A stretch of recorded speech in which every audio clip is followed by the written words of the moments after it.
এবং আমরা যেই পুরো পৃথিবী এখন যেটাকে ব্যাখ্যা করার চেষ্টা করছে যে জেনারেশন জেড, যেটাকে জেনজি বলা হচ্ছে, এবং যেই জেনজিকে ভাবা হতো যে তারা দায়িত্বশীল না, তারা জীবন দিতে চায় না, যারা রাষ্ট্র নিয়ে ভাবে না, সমাজ নিয়ে ভাবে না, যারা শুধু ইন্টারনেট চালায় আর ফেসবুক চালায়, সেই জেনজি কিন্তু পুরো পৃথিবীতে প্রমাণ করে দিয়েছে যে তারা রক্ত দিতে জানে, জীবন দিতে জানে, স্বাধীনতা নতুন করে আনতে জানে।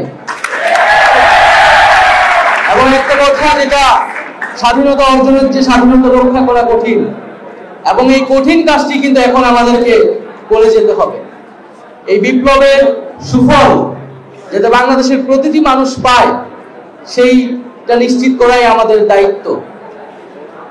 এবং আমরা আশা করি যে আমরা যে প্রত্যাশা নিয়ে এই আন্দোলন করেছি, রক্ত দিয়েছি, সেই প্রত্যাশা আমাদের পূরণ হবে এবং আমরা বাংলাদেশকে নতুনভাবে গঠন করতে পারবো। আজকে অনেকদিন পর আমি আমার কলেজে এসেছি। সত্যি কথা বলতে, আমি কলেজে আমার বন্ধু বান্ধবের সংখ্যা ছিল খুবই কম, বিশ্ববিদ্যালয়ে আমার বন্ধু বান্ধবের সংখ্যা ছিল খুবই কম। আমি মোটামুটি একা একাই চলাফেরা করতাম, কিন্তু তারপর আজকে এই এলাকায় এসে এই কলেজের বারান্দায় আমার অনেক সময় কেটেছে, এই দেশগাঁও স্টেশনে আমার অনেক সময় কেটেছে, এই ফার্মগেট ওভারব্রিজে আমার অনেক সময় কেটেছে। আমি জানি আপনাদেরও সেই সময়গুলো কেটেছে। আমরা এই কলেজে শিখেছিলাম একটি কবিতা, 18 বছর বয়স। আমরা পড়েছিলাম যে কবির প্রত্যাশা ছিল যে এদেশের বুকে 18 আসুক নেমে, এবং বাংলাদেশে এই জুলাই মাসে সত্যি সত্যি 18 নেমে এসেছিল।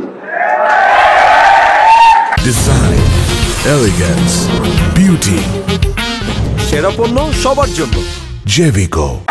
ফলে কবি যেটা বলেছিলেন যে বয়স জানে রক্তদানের পুণ্য, আমরা কিন্তু সেই রক্ত দিয়েছি, আত্মত্যাগ করেছি। শ্রমিকানরা সেই রক্ত দিয়েছে, আত্মত্যাগ করেছে। তো আমরা যাতে সেই আত্মত্যাগ, সেই রক্তদান, এত এত শহীদ, তাদেরকে সেই মর্যাদা দেই। এই জুলাই গণঅভ্যুত্থান আমাদের আত্মমর্যাদা নিয়ে দাঁড়াতে শিখিয়েছে। তারপরে আমি বলবো যে ছাত্রদেরকে, শিক্ষার্থীদেরকে কিন্তু নানাভাবে বিতর্কিত করার চেষ্টা করা হচ্ছে। আমরা যাতে সেই জায়গায় সচেতন থাকি, দায়িত্বশীল আচরণ করি। খুব সাম্প্রতিক সময় আমরা দেখলাম যে ঢাকা শহরের খুবই সুপরিচিত দুইটি কলেজের মধ্যে বিবাদ, সংঘর্ষ হচ্ছে। এটি একেবারে অপ্রত্যাশিত। আমরা যাতে এই বিষয়গুলো সচেতন থাকি, কারণ এই বিবাদ, সংঘাত, এগুলো কিন্তু ছাত্রদেরকে নেতিবাচক হিসেবে উপস্থাপন করতে সহায়তা করছে, এবং শিক্ষার্থীদেরকে, ছাত্রদেরকে যদি নেতিবাচক হিসেবে উপস্থাপন করা যায়, তাহলে এই অভ্যুত্থানকেও নেতিবাচক হিসেবে উপস্থাপন করা সহজ হবে। ফলে এই সুযোগ যাতে আমরা কাউকে না দেই। আমরা এতদিন